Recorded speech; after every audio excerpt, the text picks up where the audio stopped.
Hare Krishna, everybody. Welcome to this week's Krishna Fest. Please turn 90 degrees that way. And we're going to hear from our dear friend Balaram Prabhu. He's been here for how long? 17 years? And he's only 35. Joined very young. And he'll give a nice discourse on Krishna consciousness.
Doesn't have to stay.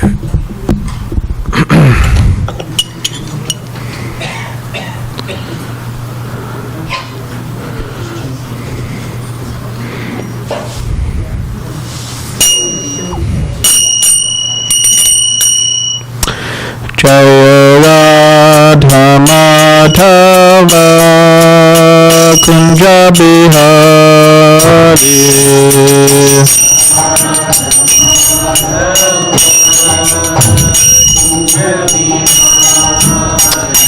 Jaya Radha Madhava Kunja Bihari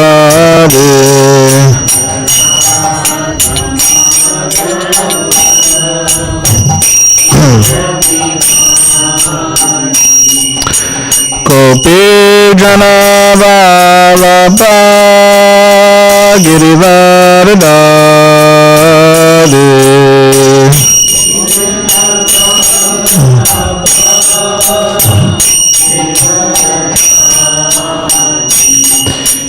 Gopi Jana Vallabha Girivardhari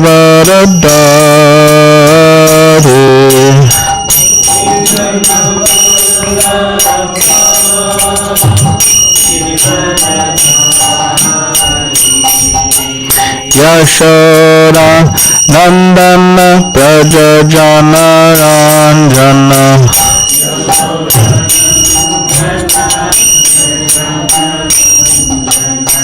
Yashoda Nandana Prajajana Ranjana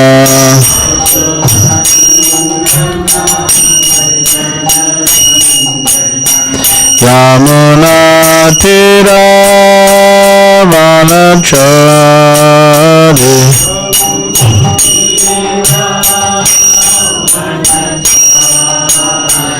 Yamuna Tira Vanachari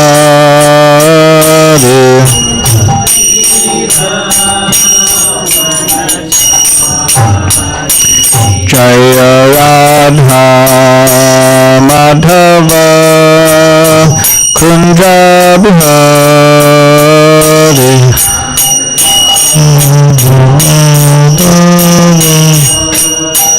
Kunja Bihari Hare Krishna.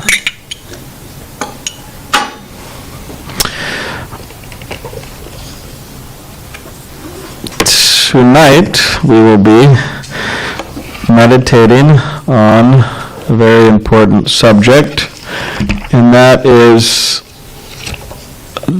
the subject of Srila Prabhupada, who's to my left, his coming to America. And it's not his anniversary this month, but it's coming up. Next month will be his anniversary, so I thought we could just start meditating on it now. But before we begin, I'll just offer some prayers to my spiritual teacher. Om Jnana Timirandasya Gyananjana Shalakaya Chakshurannavitam Yena Tasmai Shri Gurave Namaha Vanchakalpadrubhishta Kripasindubhyevacha Patitanam Pavanebhyo Vaishnavebhyo Namo Namaha. Jai Shri Krishna Chaitanya Prabhu Nityananda Shri Advaita Gadadhar Srivasari Gaura Bhaktivinda. Hare Krishna Krishna Krishna Hare Hare Hare Rama Rama Rama Hare Hare.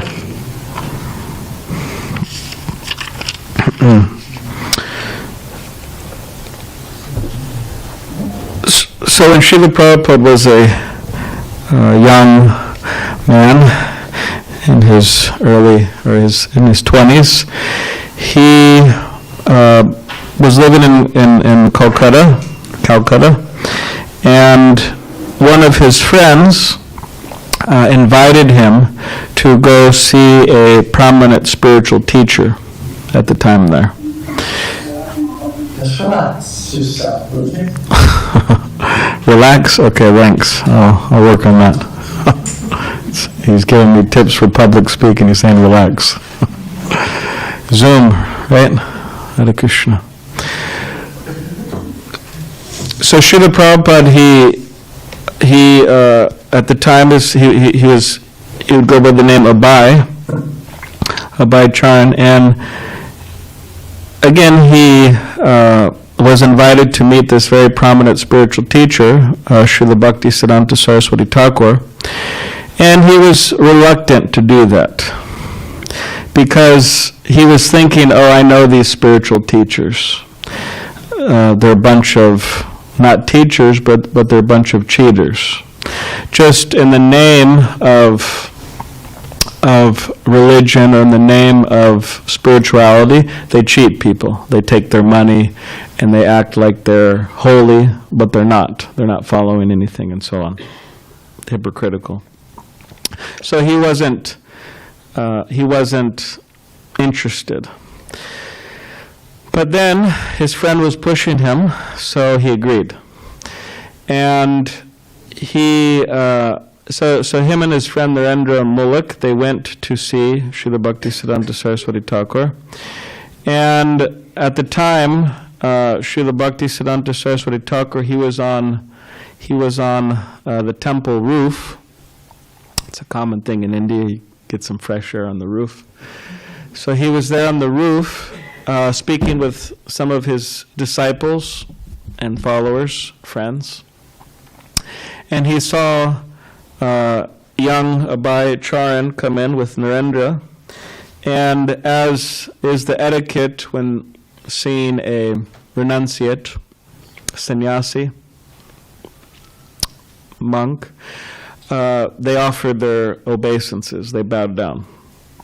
And while they were getting up, Bhakti Siddhanta Saraswati Thakur, he told them that you two are intelligent young men. Why don't you take the message of Krishna or the message of Chaitanya Mahaprabhu all over the world, specifically the Western world.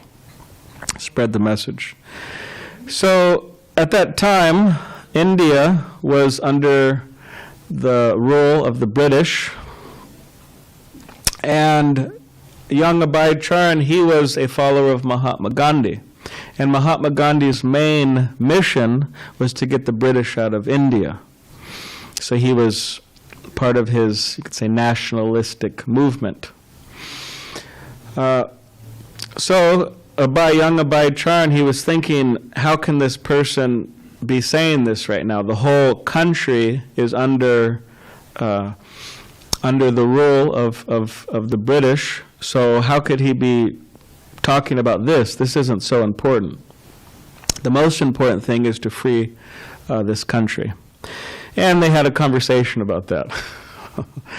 And eventually, Srila Bhakti Siddhanta Saraswati Thakur convinced him that the most important thing is Krishna consciousness or God consciousness and spreading it throughout the world. And young Abhay Charan at the time, he was convinced at that point. So he continues in his life and in his family life. He was a successful businessman. he owned his own pharmacy. One time he joked with some of his disciples because he would make all of these Ayurvedic tonics, Indian medicine tonics, and then the disciples asked him, "Oh, what did you put in there?" And then he would say, "Oh, 60% water." You know, it's supposed to be medicine, but he's just joking.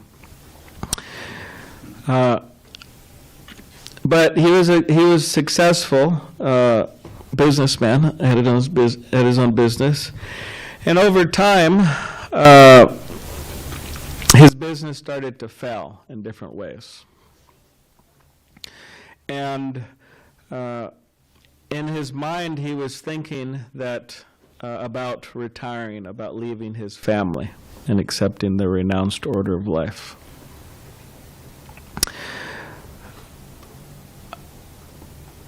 And later, he mentioned to his followers, to his students, that Krishna tested him in two ways. And one way was that Krishna or God took everything away because his business failed, his family life failed, and different things failed. So he said that Krishna tested him by taking everything away. And later, upon coming to America, he said Krishna tested me, and in that he gave me everything. So much facility. Now, means temples and money and followers and so on. Now, in both cases, he passed the test because whatever he had, whether it was not much at all or everything, he always used that in Krishna's service or in God's service. And he never used it for his own selfish purposes. And at one particular point, he was just really struggling financially. He remembers how he had to make a choice. Will I have breakfast, or will I buy paper to print my books or Back to Godhead magazine? So, and he was becoming more advanced in age. And some 50 years later, after his spiritual master, after his spiritual teacher, gave him the instruction to go to the West, he was thinking, well, I better, they have a saying, right? Now or never. So he decided to somehow or other go. He didn't have he didn't have any money to buy a plane ticket. So what he did is he went to an old friend who was in charge of a steamship company, cargo ship company. So she would send cargo ships to America regularly, exporting goods, so on. So he went to her and he said, can you please give me a free ticket?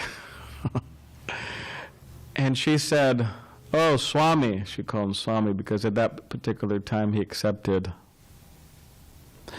sannyas, he became a Swami. So she said, Swami, if you go on this boat, you'll die, because he was so advanced in age, nearing 70. So, but he was persistent. Actually, his astrologer read when he was a young boy, or when he was a baby, that this person, he will go through fire to fulfill his aim. Means he'll go through any difficulty to fulfill his purpose. So he was persistent.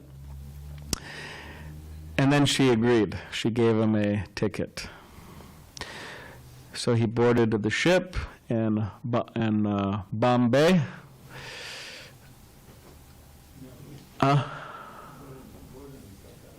Is it? Okay, yes. He boarded in Calcutta. We have a map right here. He boarded in Calcutta. And went on this journey of 35, it's about 35 days across the sea on this boat. And again, he was advanced in age, so he, and his health wasn't good, so he actually had 2 heart attacks on the boat. And he was thinking that if I have another heart attack, I'll probably die. He wrote a whole journal describing his journey on the boat. Jaladuta was the name. In that particular night, or at that particular time when he had those health issues, heart attacks, he had a dream, and in the dream, different incarnations or different forms of Krishna, different forms of Krishna, the Supreme Personality of Godhead, appeared in that dream, and they were rowing the boat, and they were telling him, just keep on going. And after that, the water became very calm, crossing. The Atlantic during hurricane season. Yes, Atlantic during hurricane season became very calm.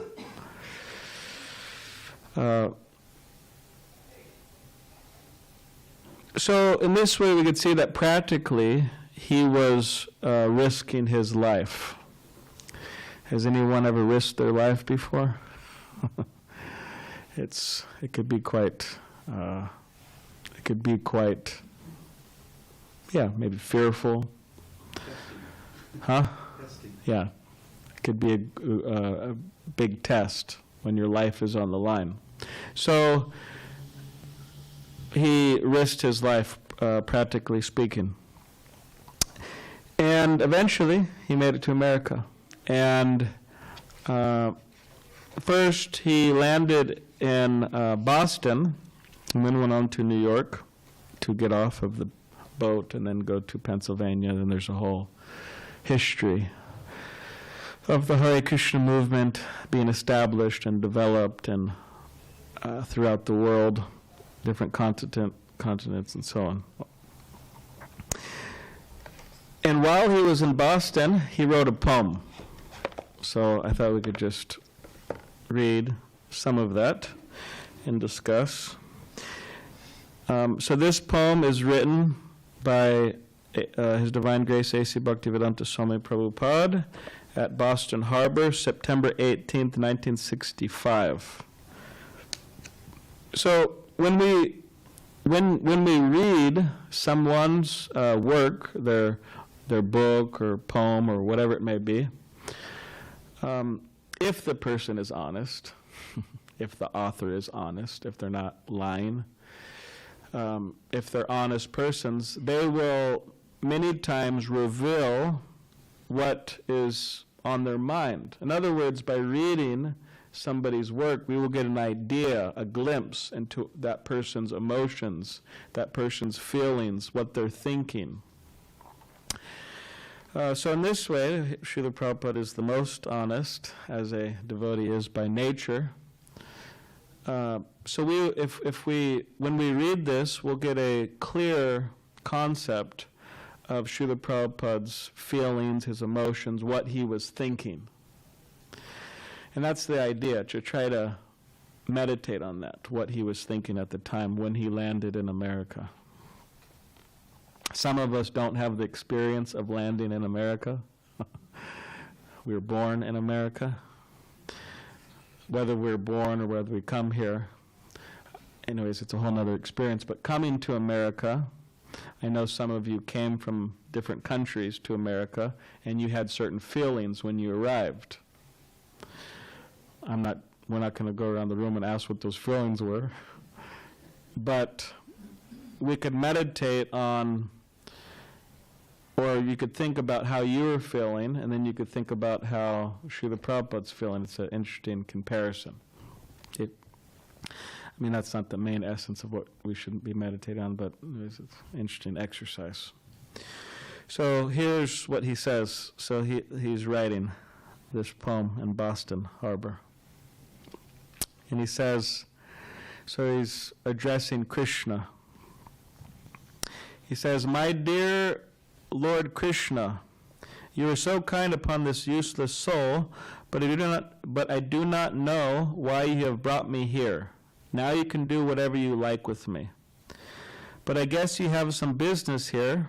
Otherwise, why would you bring me to this terrible place?" He's thinking it's a terrible place. What? Why is he thinking that? And then he explains why he's perceiving it as a terrible place. So he's praying to Krishna. "Krishna, you've brought me here. I'm not sure. You must have some purpose. Or why would you bring me to such a terrible place?" Then he explains why he's perceiving it as terrible. And I suspect most people's emotions, maybe there's mixed emotions, who knows? But when they arrive, they're probably not thinking, "Oh, this is a terrible place." But anyways, he explains. "Most of the population here is covered by the material modes of ignorance and passion. Absorbed in material life, they think themselves very happy and satisfied, and therefore they have no taste or attraction for the transcendental message of Vasudeva or Krishna. They have no real attraction to Krishna, to the Supreme Personality of Godhead. I do not know how they will be able to understand it, but I know your causeless mercy can make everything possible because you are the most expert mystic." So he's perceiving it as terrible because everybody is absorbed in the mode of passion and ignorance. Now, who could say some basic characteristics of passion? Anyone want to say? Attachment or greed? Yeah. Anything else? Determination? Yeah. Passion means it's a strong lust, it's a strong desire, it's a strong greed that covers one's consciousness in the sense of covering one's real nature or spiritual nature, and that they lose sight of the most important thing, which is spiritual life, spiritual progress, their relationship with God. They lose sight of that in the mode of passion. They just become absorbed in earning and spending and building up and breaking down and competitiveness and just real passion. You could think of Wall Street, right? All the passionate people at Wall Street. And then ignorance. What is ignorance? Procrastination, laziness, intoxication, on and on and on. It's just this real dense darkness in which one is more or less helpless. So he's seeing that the whole population's like this, that they're not very, at the time, spiritual people. Now, of course, anyways, yeah. So this is how he's seen. And he's thinking that this seems impossible. I landed in this materialistic civilization. How am I supposed to spread the message of Krishna consciousness in such a place? This is impossible. But then he says, "But you, Krishna, you are the supreme mystic, the most powerful mystic, so you can make it happen." So at one point he's explaining how impossible it is, but then he says it is possible by your mercy. And then he continues. We're about halfway through the poem, by the way. How will they understand the mellows of devotional service? So again, he's wondering, how are they going to understand? O Lord, I am simply praying for your mercy so that I will be able to convince them about your message. All living entities become under the control of your leisure energy by your will, and therefore, if you like, by your will, they can also be released from the clutches of illusion. So when we read this, because Srila Prabhupada is saying, they have been put under the clutches of illusion by your will. So then we may think, oh, is it by Krishna's will, is it by God's will that everyone's under illusion? Because that's what it sounds like. Why would he put us into illusion? Because illusion means suffering. Why would he do that? Now, Krishna is actually submitting to our will. God is submitting to our will. He's like he is the Supreme Father. So if we want to be in illusion, he facilitates that. So this is what Srila Prabhupada is saying, that they've been put under illusion by your will. And then he goes, I wish that you may deliver them. Therefore, if you so desire their deliverance, then only will they be able to understand your message. And then he says that the messages of the Srimad Bhagavatam, the Bhagavat Purana. So you have the Bhagavad Gita, Song of God, Song of Krishna, deals with 5 topics: karma, action, reaction, kala, time, prakriti, nature, Ishvara, jiva, or the soul, and, Ishvara, Krishna, and then jiva, the soul. So these 5 topics are Krishna explains in Bhagavad Gita. Now a step further from the Bhagavad Gita, you have the Srimad Bhagavatam, which is much bigger, 18,000 verses. So Srila Prabhupada is saying that if they lend their ears to the messages of Srimad Bhagavatam or Bhagavad Gita, transcendental sound, then they'll be able to understand.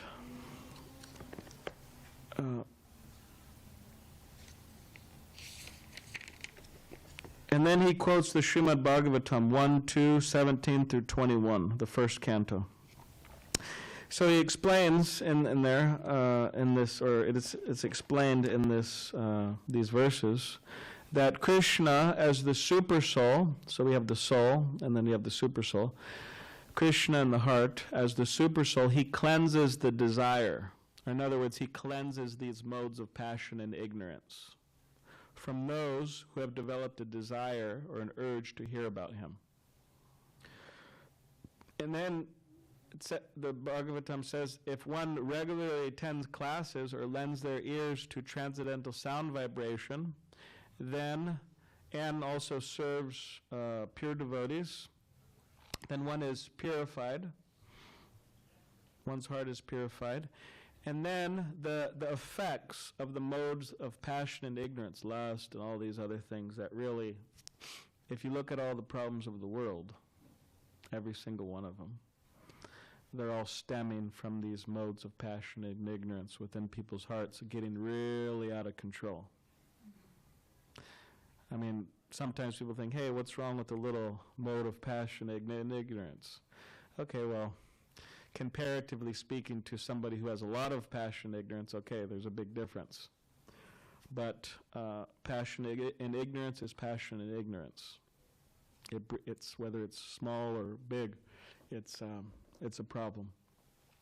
And the bigger the passion, ignorance in the heart, the more the issues. Wars, it's from passion, ignorance. All the other problems, whatever you could think of. So, the Bhagavatam goes and says that one's heart will be purified from that, and then one will be happy. One will be satisfied, happy, completely happy. And they will see oneself, they will see the soul, and they will see Krishna. So he quotes those verses. All right, so we're almost done with the poem here.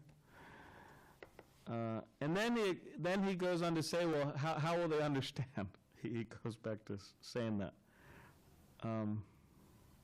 How will I make them understand this message of Krishna consciousness? I'm very unfortunate, unqualified, and most fallen. So he's thinking himself very unqualified to do this, very humble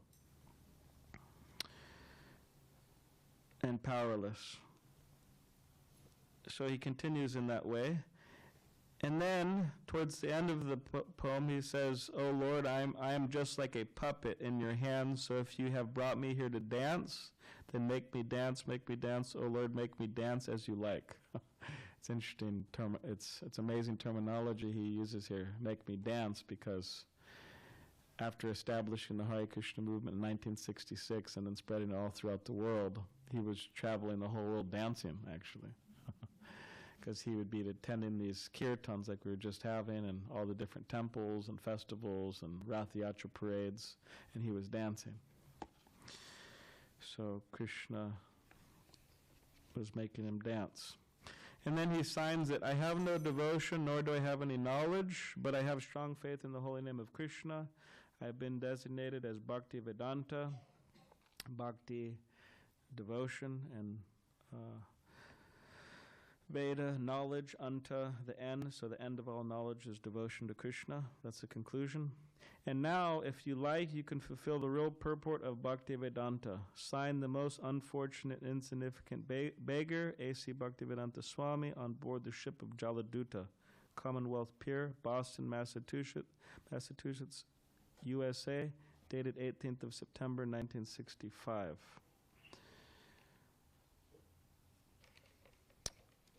So this is what he wrote when he arrived in America.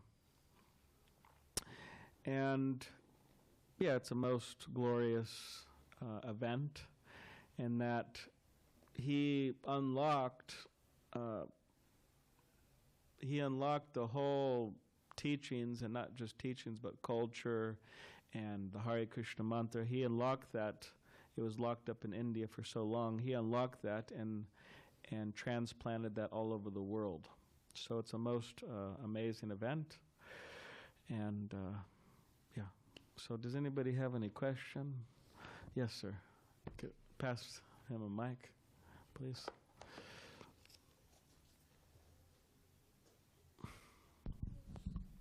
Thank you. Oh boy, the pressure of the mic made me forget the question. I think so he did that prayer, or I don't know, he was wondering like how I'm gonna pretty much talk to these people and show the way for the people. Yeah. So how he did it. Okay. Well, he arrived, as we just were meditating on, he arrived in Boston and then went to New York and to Pennsylvania. And while he was there in Butler, Pennsylvania, he was staying with one family. And that was actually the family who sponsored him. The man of the house, his name was Gopal, and his wife was named Sally. So he was staying in this house. Actually, he was staying down the street YMCA. They weren't hosting him at his house anyways. So he stayed there for some time, and then he made his way to New York City. And through a number of different challenging circumstances, for example, he was typing he had his whole manuscript of Bhagavad Gita typed out on paper, and someone stole his typewriter and the manuscript, so he had to start all over. And he was living in a room that actually didn't have proper facilities, no proper shower facilities, this and that. He had to go somewhere else to do that. So in this way, he was going through a lot of difficulties. It was very cold in New York. He's from Calcutta. It's not cold in Calcutta. It's the opposite. But eventually, meeting some interested and open-minded Americans, young Americans, he started his movement. And the main way he started it was through the chanting of Hare Krishna. He would go to Tompkins Square Park, and he would sit under a tree, and he would, he didn't have the mridanga, he'd have bongo, half of one, and he would sit there and chant with some of his friends and followers. And they rented a storefront from him, 26 Avenue. Why they did that was because he was staying with one young man, and it was a time of exploration. So drugs, So the man was on some LSD trip, as they call it, or as it's called. hallucinating on LSD.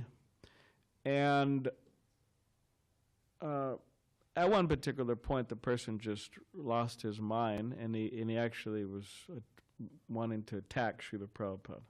So he chased him down the stairs, and then he had nowhere to stay. And then he had some following at that time, so he called one of his followers, Mukunda is his name, Goswami now, and Michael Grant, and they helped rent a storefront for him eventually, 26 2nd Avenue. So when you go to New York City, there's so many things to see in New York City, but whenever you go to New York City, you could go to Manhattan, and you could see that it's still there, the storefront. The Hare Krishna movement owns that storefront, 26 2nd Avenue, and you could go see it. And also you could go to Tompkins Square Park, and there's the tree that Srila Prabhupada chanted under, and there's a plaque there. So this is where the Hare Krishna movement started. So you could see these different historical places. And then from New York, he went to San Francisco, and then from San Francisco, he went all over the world, in Canada, and back to India, and all over the world, establishing temples and centers. And within 12-year time, he initiated around 5,000 students, and translated, wrote so many books, Bhagavad Gita and many, many books. He was working on the Bhagavatam up until the 10th canto, and establishing farm communities and schools and so on within that 12-year period. So there's many books about it. If you're interested, there's many biographies. And no, you answered the question. Sounds like he ended up connecting with the people interested, and he was chanting, opening a store. yeah. That answered the question. Okay. Any other questions? Yes. Yeah, just a simple question, Prabhu. If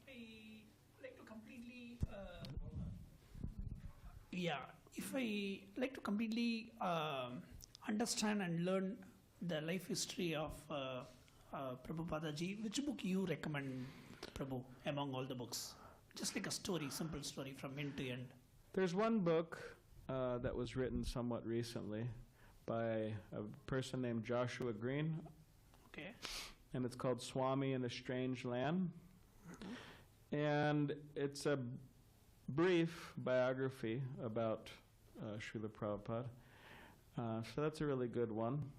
Of course, there's the more expansive one called Srila Prabhupada Lilamrita by Satsvarup Das Goswami. That's a classic,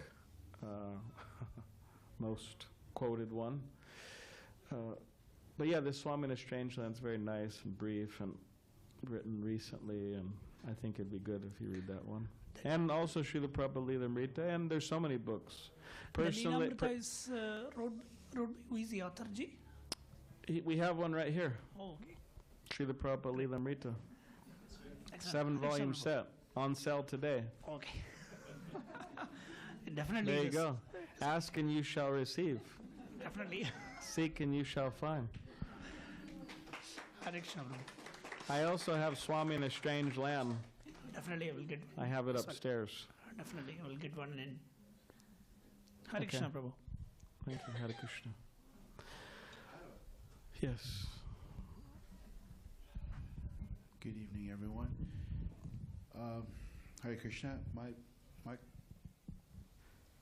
question is regarding more of a business standpoint, but how did Srila Prabhupada expand to 5,000 ISKCON centers around the world in such a 12-year short time frame when I've lived here since '86 in San Diego, and it's hard to even renovate this temple, or there's been a lot of new additions in this facility, but in the span of over 35 years compared to what Srila Prabhupada had accomplished Yeah. in the 70s and 80s. Moving here in '86, the temple looks pretty much alike when I look at old photographs. Mhm. You know, the lighting's different, and there's been repairs from the flooding and, you know, the roof, and especially the backyard. Mhm. It's very beautiful now. But it's amazing how we can't even expand to Escondido, and just the amount of temples that open up around the world. Would you say it was because, largely in part of recruiting young Hare Krishna followers, adolescent teens, runaways, homeless, and just because I remember meeting you at Southwestern College back in 2009, Yeah. back in the day. We have an old time Yeah. meeting. Yeah. So, Yeah, I met I you wonder what the secret was, but many years ago. Yeah. Yeah, well, Srila Prabhupada from 1966 to 60. He arrived in 65, but 1966 he established ISKCON, and then in 1977 he left, passed away. But within that time frame, I mean, it's like 5,000. That's a lot. 5,000 students were initiated, and 108 temples were established. So, I mean, that's absolutely amazing. Now, from that particular time period throughout the world, the Hare Krishna movement has established many more temples. Now I think it's in the 800s. Wow. They're probably building a few temples in India right now. A lot of temples coming up in India, ISKCON temples. But definitely it says something, it says a lot about Srila Prabhupada's desire and his purity and his determination and his Krishna consciousness. Being a pure devotee of Krishna is a whole nother level. So it was definitely a special time. Now personally, I don't like to think in terms of what is sometimes called the good old days, because even back in the good old days, there were a lot of problems, actually. Srila Prabhupada was getting letter after letter after letter, and he was answering letter after letter. That's how he managed his movement. He actually wrote 7,000 letters throughout his life responding to people. No email. Yeah, no email. It was all writing. So, and one devotee, Ravindra Swarup Prabhu, somehow or other, he got a hold of some of the letters that Srila Prabhupada received. Because most of the times we see what he wrote. We don't see what he received. So those letters that he received, Ravindra Swarup Prabhu was just shocked how many problems he was dealing with, managing the movement and people and so on. So there was issues there, and it's the material world. There's always issues. And Srila Prabhupada's presence and what he established in him as a person is still available, because there's no consideration of let's say time and space in the spiritual sense. But yeah, I mean, we could definitely expand a lot more. That's true. There's many millions of people. How many are in San Diego? 3? Okay, that sounds good. That sounds good for what we're talking about. So millions of people, or you look at Los Angeles or wherever, there could be so many temples all over these places. We have expanded in a small way. Trying to. In Chula Vista, we do a weekly gathering down there where we do kirtan, and it's not our own place, but it's an expansion. We're trying to reach people down there. And we are going to build a temple at the farm. I think I'm allowed to say that. It's going to come up probably within the next few years.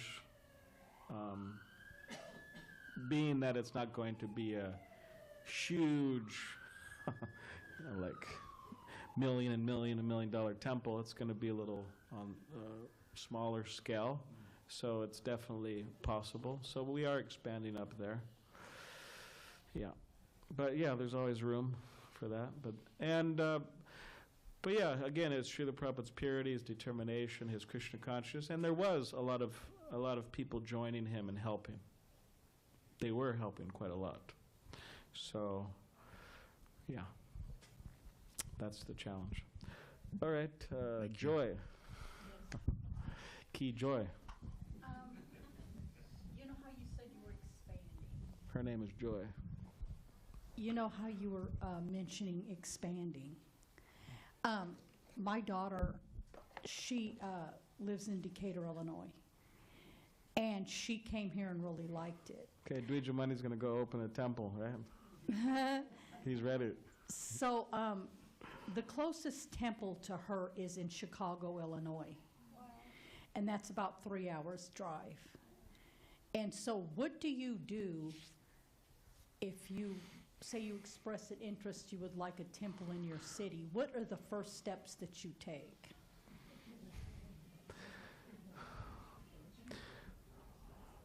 Well, she should start listening to classes regularly online. Mm-hmm. Like we have classes broadcasted here every day, and if she's not so into those, there's many other classes she could listen to.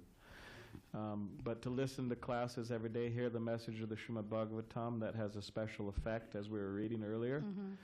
And then to chant, she should engage in chanting regularly on beads and kirtan and so on. And when she can, she should visit the Chicago temple. And she herself should try to be more Krishna conscious, and then she could have things at her home. She could invite her friends and her family, and she could mm-hmm. cook and have a whole little gathering. And from that, maybe over time, she could get some visitors coming, and then, yeah, maybe over time there could be a temple there. In that city? Yeah. Okay, I'll tell her that. Or she could just, anyways, she can move here. Yes. Yeah, but what the deal is she inherited her grandmother's 5-bedroom home after her grandmother died. Oh. So she's got a really nice 5-bedroom home that she doesn't have to pay rent. I see. And so moving here is just too much of a struggle for her. See. So, okay, thank you. You had a question? No, I was just listening. Or comment? Kind of, my brain was expanding on everything you guys were saying. Oh, okay. I was just saying my brain was expanding on what you were saying about a good way to go about it. And I was like, that's all. All right, so Guru Krishna, and then... Hare Krishna. Hare Krishna. So the question earlier was, how is it that we saw such a rapid expansion of Hare Krishna movement, but it's taking so long to see things expanding in this local area? And a couple things happened that led to such a rapid expansion. Number one was that Lord Chaitanya prophesied that this chanting will spread all over the world. Number two, the British took Indians and spread them all over the world. Then Srila Prabhupada left to the outside of India and met all these people all over the world. And kind of like,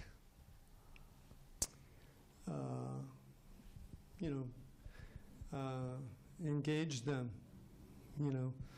At the same time, there's a lot of dissatisfaction with the Western civilization, the way it's being run, the wars. At the same time, real estate was in kind of a funk. At the same time, this message, this knowledge of Bhagavad Gita was not very known, not very well known. So when Prabhupada started distributing this knowledge, it was just like fantastic. We had no idea who we were, who God was, the difference between our body and us. So, when something's so new like that and so valuable, people become very enthusiastic to distribute it. So there was a big, the Hare Krishna explosion. Hare Griva wrote this book. So real estate was relatively easy to purchase. Christian churches were for sale all over the place. There were young people. I mean, I met the devotees in 1978, and I couldn't believe, I was shocked that all these kids my age were so enthusiastic about religion and God. I was like, wow, what's going on here? So I also became very interested and enthusiastic to give it to others. Now, real estate is very expensive. Cost of building is very expensive. There's some wars, and there's still some dissatisfaction in the way the world's being run with all the governments and everything. But now, practically everyone knows about yoga. Now everyone knows about reincarnation to some extent. The information's out there. So when it gets to that point, I know the philosophy. I don't need to get all. I don't need to join any group or any organization. I know reincarnation, karma, yoga. It's cool. I'm into it. But there's no the urgency is kind of lost, to some extent. Still, we have people joining because they get that there's this urgency. So it was kind of like this, I don't know if you want to say like trifecta, but Krishna had arranged everything for Srila Prabhupada. Of course, he had to suffer coming over, but so did Arjuna. I think Srila Prabhupada said that, if there's no struggle, there's no great victory. So Krishna put him in this situation where he had to struggle to some extent. But, he comes here with 40 rupees, which he couldn't even spend, essentially $7. And in 10 years, he takes 40 rupees and turns it into 40 crores of real estate holdings all over the world, 5,000 disciples. It's a fantastic story. They're making movies out of it, and there's, like Balarama was saying, so many books.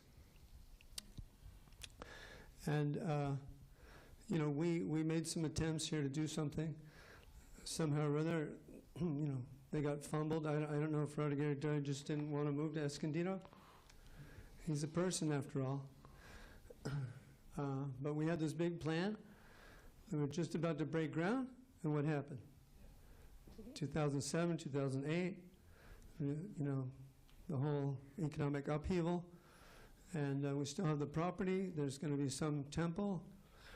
And, there's opportunity to create a restaurant for business people. Vegetarianism, veganism is big. Someone who has that, we're starting this little Harinam now.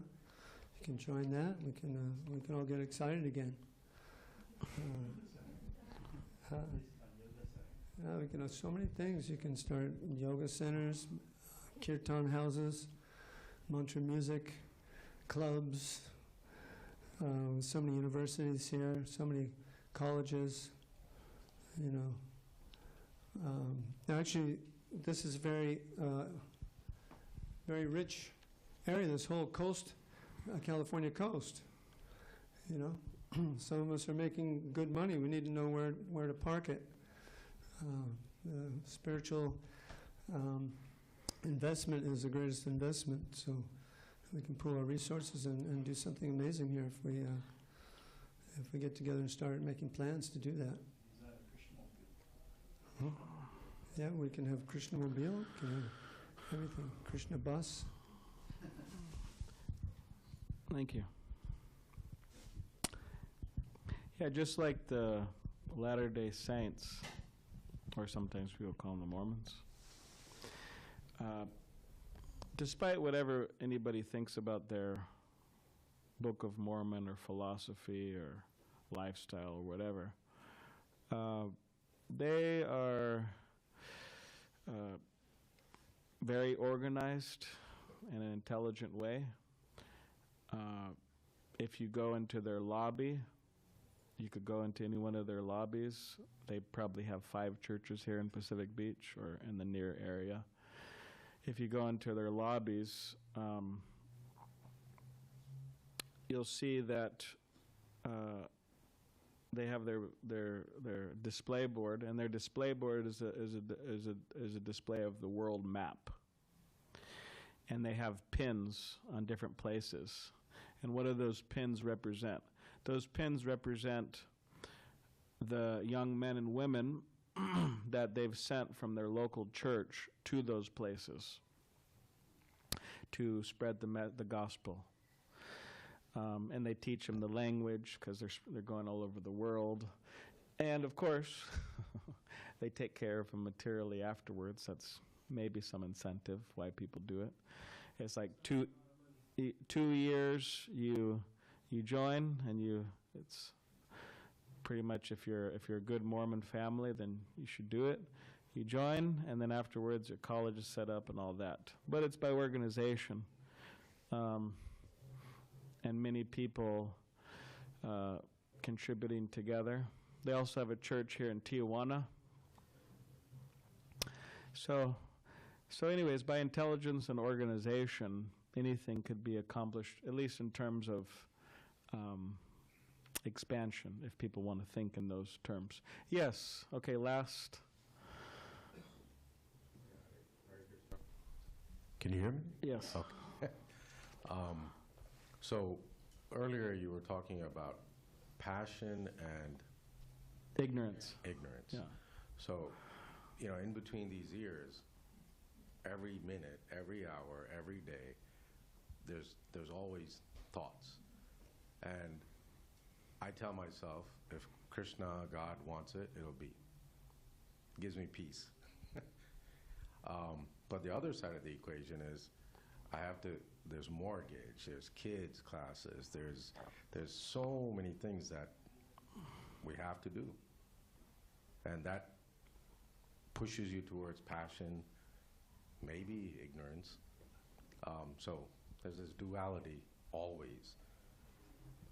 Maybe shed a little light on, how, what's next?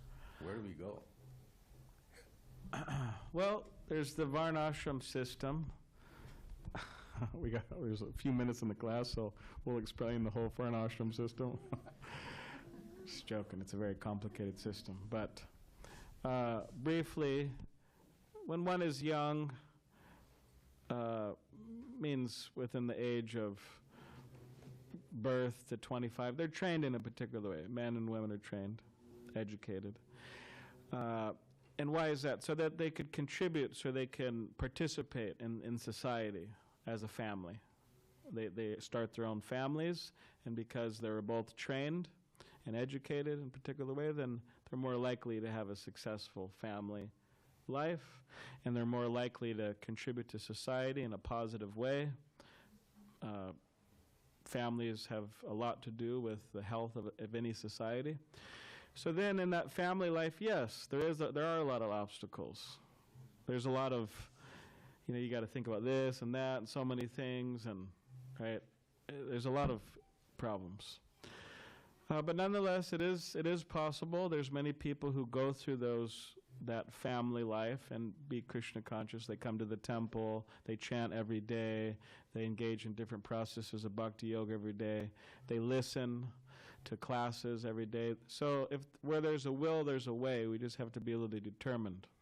But then after that family life period, there's what is called vanaprastha, which is retiring, trying to focus more on spiritual activities, visiting holy places, engaging more in the direct processes of bhakti yoga, and then eventually just retiring from work altogether.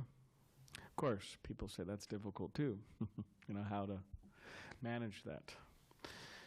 There are ways, but and then retire, and then just to become fully focused and concentrated on Krishna consciousness. So, but whatever stage of one is in of life, there are always challenges. It's the world we live in. It's a world of challenges. But if we lend our ear to the messages of Bhagavad Gita, if we associate with devotees, spiritually like-minded persons, and if we pray and if we chant, then we will be given the strength to, by Krishna, to overcome those challenges. All right, so now it is, do we have any announcements? So thank you all very much. Hare Krishna, Srila Prabhupada ki jai.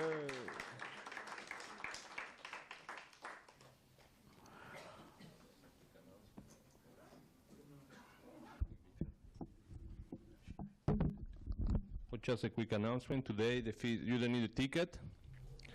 Today, the feast is sponsored, but Srivat's here. Is here? Srivat is here? Okay, thank you so much. Happy birthday.